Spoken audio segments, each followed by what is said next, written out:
differences or a need for a little bit of one-on-one attention, it should hopefully alleviate some of the tutoring burden that our parents now experience and put it into a structure where there's really clear expectations and flow for how communication between the tutor, the families, and the class teacher works. Around process and professionalism in general, this is that whole professional standards category in the benchmarks, and this is something that we will be working on a lot over the next year. Working on documentation of our processes, consistency based on those documented processes, accountability of all of us to one another in clear and defined ways, and fiscal responsibility. I know that seems like a tiny little tag on, and I am able to have it in that way because of the amazing Gloria Irons. And then it's great to have Holly backing her up. It's wonderful for me to be able to know that they've got those nuts and bolts under control. Truly wonderful. Yeah.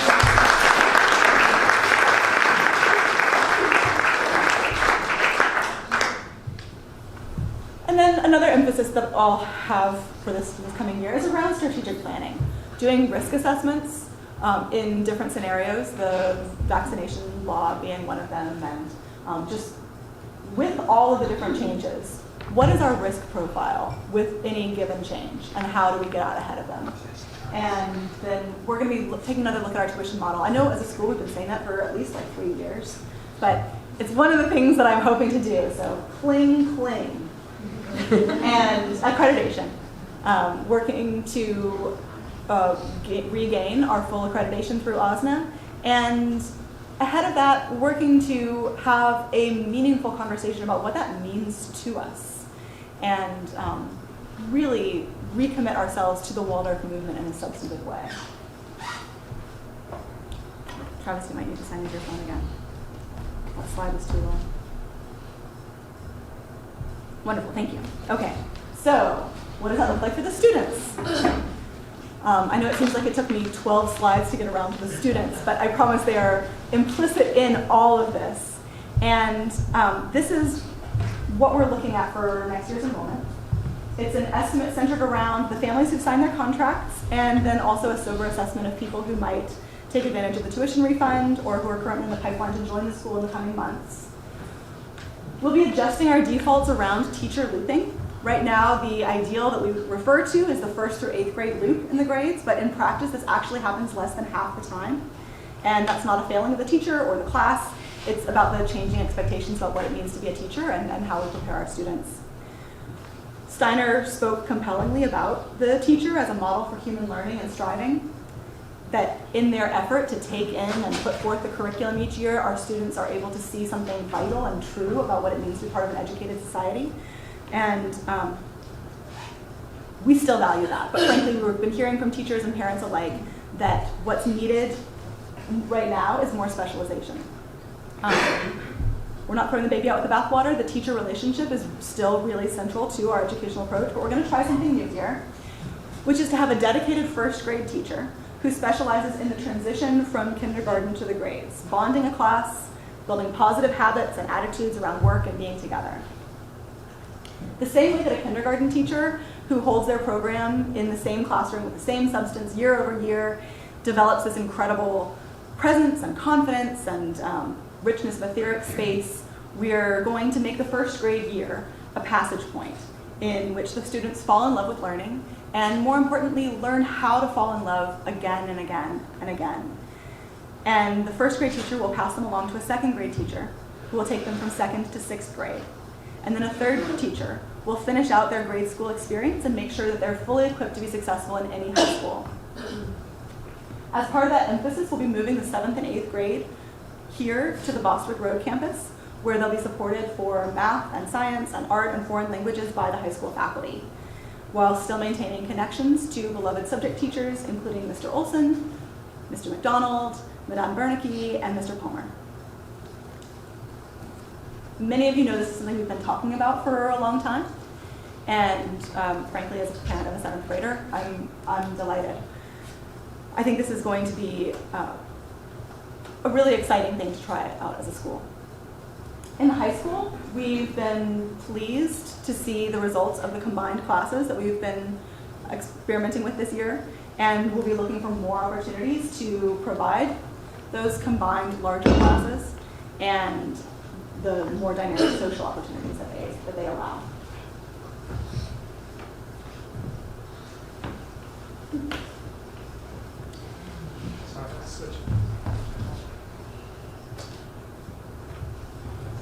Thank you. Okay. So, yeah, no, that's fine. So Travis shared with you about the benchmarks, and one of them is governance, which I want to take a little bit more of a dive into. It's really the biggest change that we've got right now this year, and it not only informs all of the other benchmarks, but it also informs our approach to meeting them. Waldorf schools are teacher republics, self-governing, where the pedagogical decisions are made by the people closest to the children. That hasn't changed, and it won't. Okay. Oh, no, wrong one. Thank you. Oh, am I good? All right. I got it. Switch the cells. Okay. So at this point in our life, the teachers and the board have elected to use a new and different tool to break through log jams and to midwife our next iteration of the Lake Champlain Waldorf School into being, and I'm that tool. I serve at the pleasure of the faculty and board, and my role is designed to adapt as the College of Teachers comes into its rightful place in the school's leadership structure. You can go to the next one now.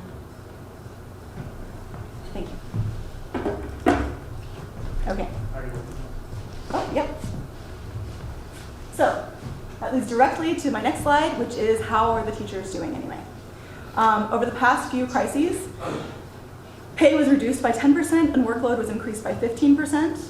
Our teachers are truly phenomenal creatures whose capacity for self-sacrifice is equal parts inspiring and disturbing.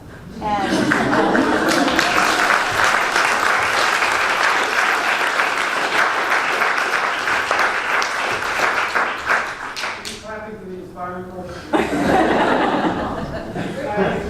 we're clapping for the self-sacrifice part.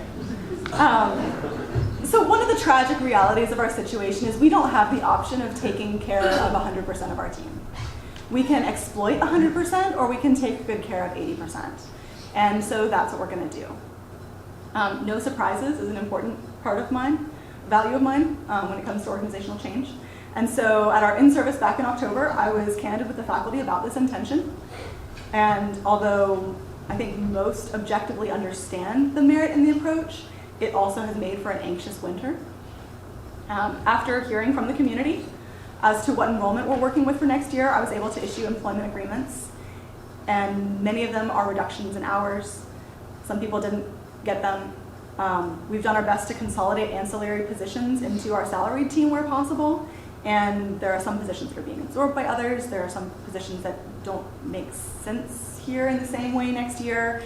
And then also there are some teachers who are finding that their destiny and the destiny of the school are diverging. I know that teacher changes can be really hard for families. I've been fully briefed on the Gregory Foster disaster. And not only are we trying to work as intentionally and compassionately as we can with our teachers to try to get a clearer sense of what our resources are and who are the right people to carry that forward, but we have then for parents this tuition refund plan in place where for the first time in institutional memory, parents who feel like they need to opt out over the course of the spring as they learn more about the unfolding picture are able to do that. I've asked for signed employment agreements next week, and after break we'll start roughing out the block schedule and the daily schedule for next year so that we can get really crystal clear on how all the pieces fit together. Vermont's an at-will state. People's plans can and do change at any time, but I'm hoping that we'll be able to share our lineup with a pretty high degree of certainty by the end of March. So here's what we're looking at for the teachers. Teacher pay is officially restored in the new budget, and the Finance Committee will be talking through ideas and possibilities for compensating the lost income that our faculty has incurred through this voluntary reduction. We have a 4-year goal of achieving pay parity with the other schools in our market, and we've established a care fund that will be available to provide financial assistance to teachers who are experiencing sudden or emergency-related experiences, and also an honorarium program that will function like a more affordable and inclusive version of a sabbatical to provide opportunities for professional and personal growth and renewal over the summer months. We'll also be reworking our benefits in the hope of offering a package that's a little more customizable to the needs of every individual. One pretty symbolic change will be around faculty remission. There are 3 changes ahead, only 2 of which are happening this year. First, we'll be calculating faculty remission as an average percentage of tuition rather than a variable dollar amount that needs to be updated each year. Can you describe what faculty remission is? Oh, sure. Faculty remission is a benefit that we provide our teachers that allows their children to attend this school without charge or with very minimal charge. So we'll be changing it so that instead of it being a modest but variable charge that needs to be calculated afresh each year, it's a percentage based on the average that teachers pay. And that shakes out to be around 95% once the fees and so on that teachers currently pay are accounted for. Second, we'll be allowing teachers who wish to qualify based on need to receive up to 100% of remission. And third, as we increase pay in future years, we'll decrease the rate of automatic tuition remission accordingly. Teachers who wish to qualify based on need will still be eligible for up to 100%, but those who are able to pay a higher proportion of the educational cost will be asked to do so.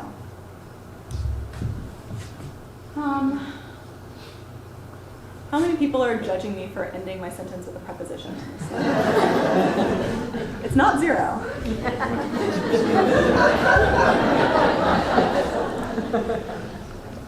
So here's what it looks like in numbers. The Finance Committee is working hard on next year's budget so that we can bring that to the board along with budget projections for the following 3 years that will be much more sophisticated than my little outline here.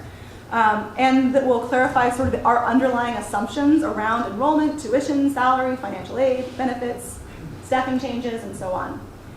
And also, thinking of the budget in these 3-year iterations will help the board and the community clarify the overall trajectory of our school and whether we're moving toward financial equilibrium or away from it. The important takeaway here is the commitment to shifting our reliance on fundraising dollars to fund current year operational needs. It's very, very common in independent schools to do things this way, but we have an opportunity to aspire to a higher level of organizational health and financial well-being by shifting our cycles to the point where we're raising next year's money and spending last year's money. Will that shift completely happen in the same period as we're increasing teacher pay to be parity with the market and having this whole initiative around academic excellence? It won't. But this is how we'll be advancing incrementally on those multiple fronts. You should code the dark blue versus light blue on the handout. Oh, yeah, I apologize. The dark blue is tuition revenue and the light blue is non-tuition revenue, fundraising and so on. So you're showing a big change in fundraising from 1920 to 20. Yes, it's a tremendous change. But actually the blue on this side means something different, Travis. I must have taken off the key. But the key is present in the annual report booklet, which you will all be given after we're done here. So, It looks like this. yes, thank you, Lindsay, for the beautiful annual report booklet. I'm going to close with my favorite quote about Waldorf education, but I'm pretty sick of hearing my own voice. So Emily, would you be willing to read it aloud for us? Sure. In a universe, can I do it from here? In a universe where all life is in movement, where ever fact seen in perspective is totally engaging, we impose stillness on lively young bodies, distort reality to dullness, make action drudgery. Those who submit, as the majority does, are conditioned to a life lived without their human birthright, work done with joy and creativity of love. But what are schools for if not to make children fall so deeply in love with the world that they really want to learn about it? That is the true business of schools. And if they succeed in it, all other desirable developments follow of themselves. In a proper school, no fact would ever be presented as a soulless one. for the simple reason that there is no such thing. Every facet of reality discovered where it lives, startles with its wonder, beauty, meaning. Thank you. Our meeting is ended. Let's take a minute to stretch. I'm going to run to the restroom. And then if we'd like to try to move our chairs into a circle, gosh, that made more sense in my head. We can do sort of a question and answer, hear comments and questions and ideas and so on. I'm here all night. Okay.